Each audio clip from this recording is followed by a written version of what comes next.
അതെങ്ങനെയൊക്കെ പറഞ്ഞാലും ബൂംറാങ് പോലെ തിരിച്ചടിക്കുക തന്നെ ചെയ്യും. ഇലക്ട്രൽ ബോണ്ട് ഉൾപ്പെടെയുള്ള കേന്ദ്രം ഭരിക്കുന്ന BJP തിരിച്ചടികളാണ് നേരിട്ടുകൊണ്ടിരിക്കുന്നത്.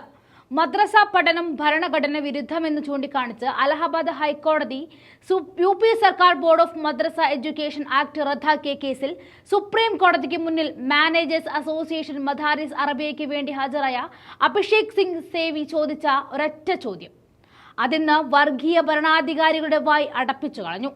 മതപഠനം ഭരണഘടന വിരുദ്ധമാണെന്ന് കാണിച്ച മദ്രസ പൂട്ടിയതുപോലെ ഹരിദ്വാറിലെയും ഋഷികേശിലെയും ഗുരുകുലങ്ങൾ പൂട്ടുമോ എന്നാണ് ചോദിച്ചത്.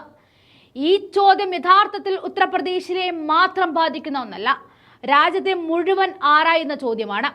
വിരുദ്ധം വെട്ടിപ്പിടിച്ചത് കൈക്കലാക്കിയത് എന്നൊക്കെ പറഞ്ഞ് മുസ്ലിം സമുദായക്കാരെ ചൂഷണം ചെയ്യുന്നതിനുള്ള കാരണങ്ങൾ കണ്ടെത്തുന്ന കേന്ദ്രം എപ്പോഴെങ്കിലും ഹിന്ദു സ്വത്വത്തെ ചൂഷണം ചെയ്യാൻ നോക്കിയിട്ടുണ്ടോ?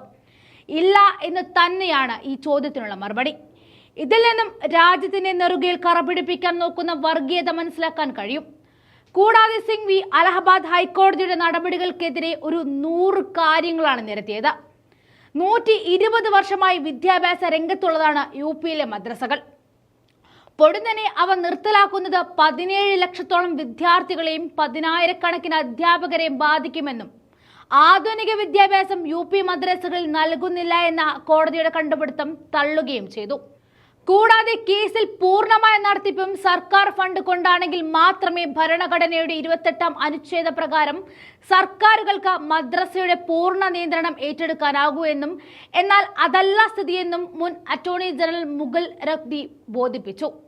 ഇതുകൂടാതെ UPയിലെ 16,000 മദ്രസകളിൽ 500 മാത്രമാണ് ഏതെങ്കിലും തരത്തിലുള്ള സർക്കാർ സഹായം ലഭിക്കുന്നതെന്നും അഡ്വക്കേറ്റ് മേനക ഗുരുസ്വാമി വാദിച്ചു.